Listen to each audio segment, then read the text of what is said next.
Let's begin with the fact that Texas is 96–97% privately owned.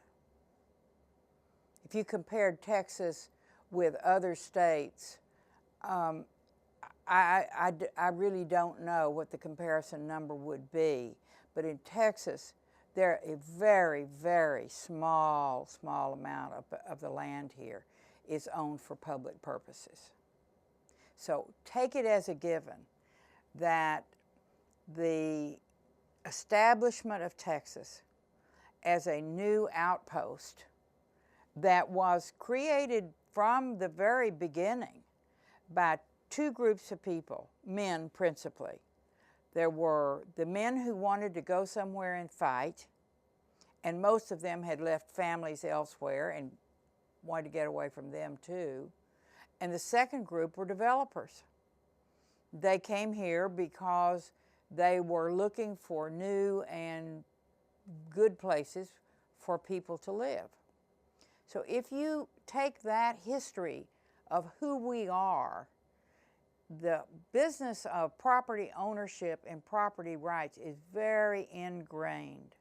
And consider also the terrain itself, what Texas was like. It wasn't all green and beautiful like Barton Springs and Austin, Texas. A lot of Texas is piney woods, a lot of it is desert, and a lot of it to the south is mountains in southwest Texas. So it's a very diverse kind of place. And the fights that took place here were not just fights between the landowners and the Indians. The fights here were between the cattlemen and the sheepmen, whether or not you were going to be able to fence off areas that would contain animals. And the fights were intense over that.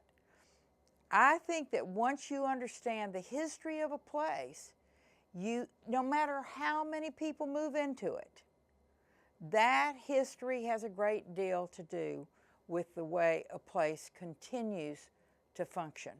And it's very hard to change what are conventional values that have come up through history. So in the case of the Take Back Texas, it really was also a part of the Republican plan and the Newt Gingrich plan to use property rights politically. And what had occurred here was that the Fish and Wildlife Commission, who came under the aegis of the Department of Interior and who functioned pretty independently, suggested that for us to meet the requirements of endangered species, and in this particular case, an endangered species that occurred under older George Bush's administration, the golden cheek warbler had to be protected. The regional director of Fish and Wildlife made some remark that was picked up by a San Antonio newspaper and was extrapolated with a map to suggest that the habitat of golden cheek warblers, which is old cedar breaks, might mean that cedar could not be removed from property for the purposes of farming or ranching or whatever the property owner wanted to do with it. When you look at a map of Texas and you see this vast area that these 33 counties cover, you can imagine the furor that took place. And it did not matter what was said.